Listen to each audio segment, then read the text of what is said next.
Hello, this is Macy Hill, and today I'm going to be telling you about the invention of the microprocessor and what might have happened if it was never invented.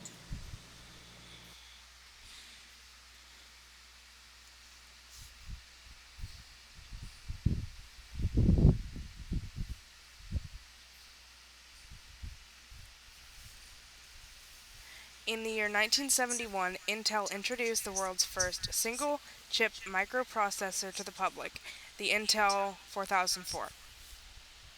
2 years earlier, in 1969, a potential client, Bizcom, wanted 12 custom chips designed for a variety of things, from keyboard scanning, printer control, and more, for a calculator. Intel did not have the manpower for the job, but they fortunately had the brain power to develop a solution.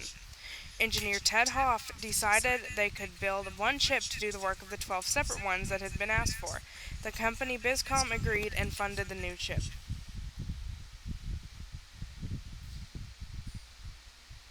9 months later, the chip was created. The chip was only 1/8 inch wide by 1/6 inch long and consisted of 2,300 MOS transistors. This small chip had as much power as the ENIAC, which stands for Electrical Numerical Integrator and Calculator, that had been built in 1946 and had filled 3,000 cubic feet with 18,000 vacuum tubes.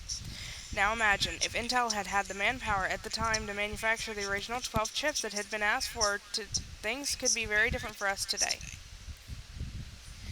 If the microprocessor had never been created, technology and society would not be as far progressed as it is today.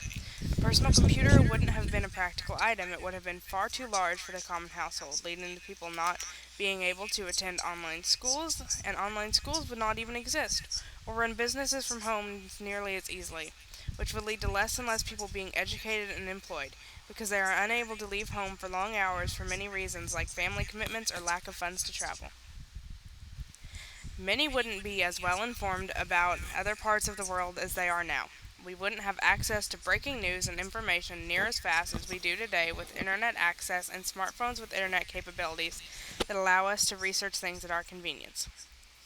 Even entertainment industries like the music, film, and gaming industries would be affected. Without computers, we wouldn't have digital music platforms like iTunes, Spotify, and Google Play Music. The DVD and Blu-ray players would not exist because they too use microprocessors. And we wouldn't have home gaming consoles, and many game development companies would cease to exist. With all of the career fields related to these industries that would cease to exist, that would be a ton of people who would have to have different jobs, or they could possibly have no job at all. I hope you've enjoyed my presentation on the microprocessor and what the world may look like without it, or at least found it informative.